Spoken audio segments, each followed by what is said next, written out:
जैसा कि last episode में हमने देखा कि ज़ियान जंगल के अंदर जाकर जी जूनियर की दी गई स्क्रोल से प्रैक्टिस कर रहा है और अब क्वीन मेड्यूसा के साथ उसके रिलेशन अच्छे होने लगे हैं। क्वीन मेड्यूसा जब देखती है कि बड़ा सा मॉन्स्टर ज़ियान की तरफ आ रहा है और ज़ियान की प्रैक्टिस इससे अफेक्ट होगी तो वो उस बड़े से मॉन्स्टर को एक झटके में मार डालती है। वहीं दूसरी तरफ हम ब्लैक कॉर्नर रीजन के 3 सबसे पावरफुल लोगों को देखते हैं जो हान फैंग को मारने के बाद ब्लैक कॉर्नर रीजन की गति लेने के लिए आए हैं, यानी यहाँ का कंट्रोल लेने के लिए आए हैं। और ये तीनों किसी महफिल में हैं। उन्हें ये बात बहुत गलत लग रही है कि कोई आउटसाइडर जियाओ क्लैन यहाँ आकर अब ब्लैक कॉर्नर रीजन में अपना रूल एस्टैब्लिश कर सकता है। हमें यहाँ का असली राजा होना चाहिए, वो नहीं। ये बहुत गुस्से में है एंड ये डिसाइड करते हैं कि ये जियाओ क्लैन को यहाँ का रूल नहीं देंगे एंड अगर हमें उसे लड़ना पड़े तो हम लड़ेंगे भी। ओल्ड एल्डर कहता है कि जियाओ क्लैन में सबसे स्ट्रॉन्गेस्ट वॉरियर फाइटिंग किंग का है और हम तीनों मिलकर उसे टक्कर देकर रोक पाएंगे। अब हम अपने रीजन में किसी भी और ताकत को घुसने नहीं देंगे। असल में जियाओ क्लैन जियाओ ली के अंडर यहाँ काफी समय से है, इसलिए सभी जियाओ क्लैन को अब जान गए हैं और कैनन कॉलेज से भी जियाओ क्लैन को यहाँ सपोर्ट मिला हुआ है, इसलिए उसको और ज्यादा ताकत मिल रही है। वहीं हम ज़ियान को देखते हैं जो अभी भी जी जूनियर के दिए गए स्क्रोल से प्रैक्टिस कर रहा है और फाइनली काफी मेहनत के बाद वो काई शैनियन टेक्निक को यूज कर लेता है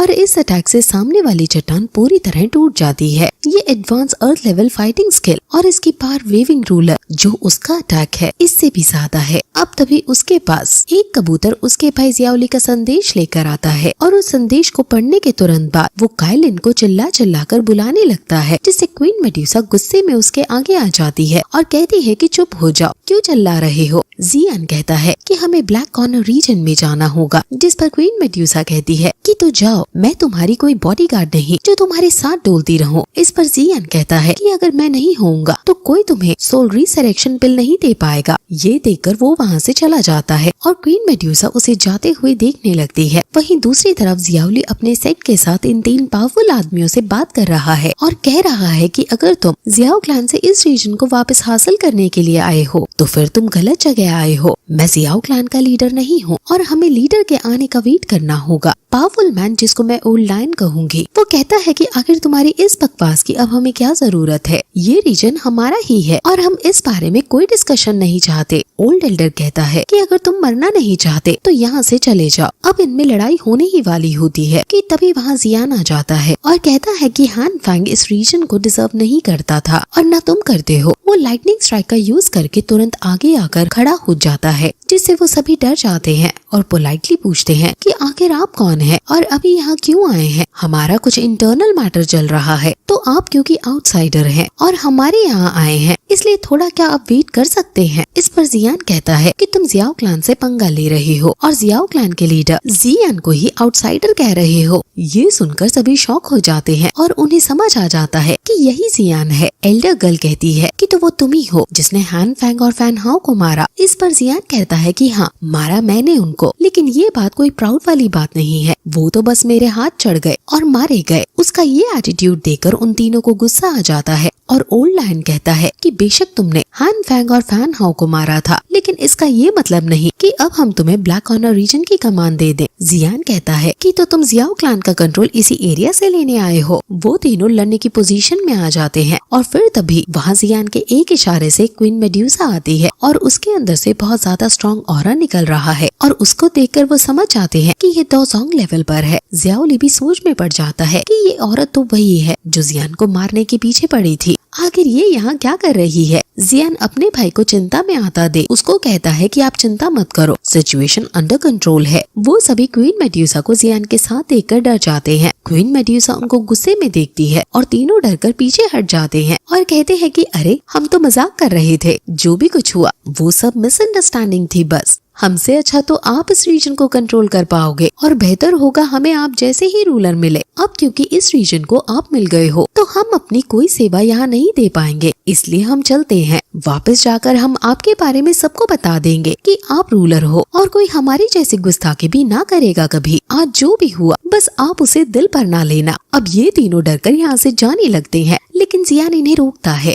जिस पर ओल्ड एल्डर कहते हैं कि क्या तुम हमें भी उन दोनों की तरह मार देना चाहते हो। जिस पर जियान कहता है कि आपको गलतफहमी हुई है, जो हमारे यहाँ आते हैं वो गेस्ट होते हैं और गेस्ट देवता समान होते हैं, इसलिए मैं तुम्हें नहीं मारूंगा। और क्योंकि तुम लोग भी इस रीजन को चाहते हो तो चलो एक डील करते हैं। मेरा एक दुश्मन है जो काफी स्ट्रॉन्ग है, हालांकि मेरे अंदर भी इतनी पावर है कि मैं उसे हरा सकता हूँ, लेकिन फिर भी मुझे तुम्हारी मदद चाहिए। मुझे तुम लोगों का साथ चाहिए कि जब युद्ध हो तो मेरे साथ वो लोग लड़ सके। एल्डर गर्ल कहती है कि आखिर इस पूरे चाइना में कौन है जिसने क्लैन मास्टर जियान से पंगा लेने की हिम्मत की। इस पर जियान बताता है कि वो युन लैनसोंग। वो समझ जाते हैं कि जियामा एम्पायर के मिस्टी क्लाउड सेक्ट का युन लैनसोंग जियान का दुश्मन है। हालांकि वो भी दोसोंग लेवल पर है, लेकिन जियान के पास भी क्वीन मेड्यूसा है और वो उसको देखकर कहते हैं कि हमारे रीजन और मिस्टी क्लाउड सेक्ट हजारों मील दूर हैं और उनके पास काफी स्ट्रॉन्ग वॉरियर्स हैं। अगर हम 3 फैमिलीज भी तुम्हारे साथ मिल जाए तो मुझे डर है कि रिवेंज लेना इतना आसान नहीं होगा। इस पर जियान कहता है कि मैं तुमसे ये फ्री में नहीं करवाऊंगा। जब हमारी वहाँ पर जीत हो जाएगी तो ये रीजन मैं तुम तीनों को ही दे दूंगा। युन सेक्ट के अंदर सिर्फ युन शान ही दोसोंग लेवल पर है और बाकी एल्डर से हमें डरने की जरूरत वहाँ नहीं है। वो अब भी सोच रहे हैं, इसलिए जियान उनसे कहता है कि मैं तुम्हें हुआंग जी पिल भी दूंगा। ये सुनकर वो शॉक हो जाते हैं क्योंकि ये पिल 2 हुआंग लेवल के आदमी के 2 स्टार तुरंत बढ़ा देते हैं।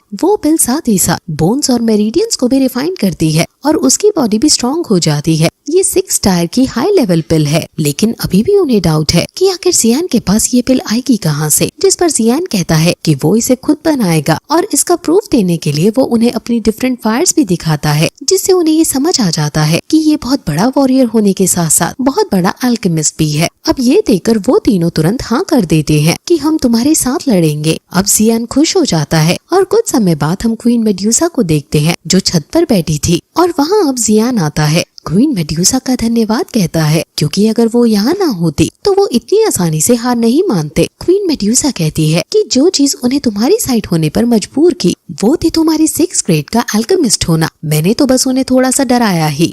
अब क्वीन मेड्यूसा उसे खुद कहती है कि मैं तुम्हारी हेल्प कर दूंगी युन शान को हराने में। जियान खुश हो जाता है और उसको खुश देखकर वो अचानक कहती है लेकिन मैं तुम्हारी हेल्प क्यों करूं। जिस पर जियान कहता है कि क्या तुम हमारा एग्रीमेंट भूल गई। क्वीन मेड्यूसा गुस्से में उसे देखती है और जियान उसे देखकर स्माइल करता है, जिससे क्वीन मेड्यूसा शांत हो जाती है और फिर जियान सीरियस में कहता है कि अगर तुम सच में मेरे लिए कोई लड़ाई नहीं करना चाहती तो मैं तुम्हें फोर्स नहीं करूंगा। उस टाइम तो तुम बस साइड होकर मुझे लड़ते हुए देख सकती हो और लड़ाई के बाद मैं तुम्हारे लिए वो पिल बना दूंगा। ये सुनकर क्वीन मेड्यूसा का दिल पिघल जाता है और जियान की इस बात से वो इम्प्रेस हो जाती है, लेकिन फिर वो खुद को संभालते हुए वापस गुस्से वाले मूड में आकर कहती है कि ये मत समझना कि ऐसी बातें करने से तुम मुझे बहका लोगे। मैं बस एक हथियार बनकर नहीं रह सकती तुम्हारे लिए, और खासकर तुम्हारे लिए। मैं एक दोसोंग को तो बिल्कुल नहीं छेड़ूंगी क्योंकि तुमने मेरे साथ इतना गलत जो किया है। वही अब क्वीन मेड्यूसा के जाते ही उसका भाई जो पीछे बैठकर सारी बातें सुन रहा था वो यहाँ आता है और जियान से पूछता है कि आखिर ये लड़की कौन है।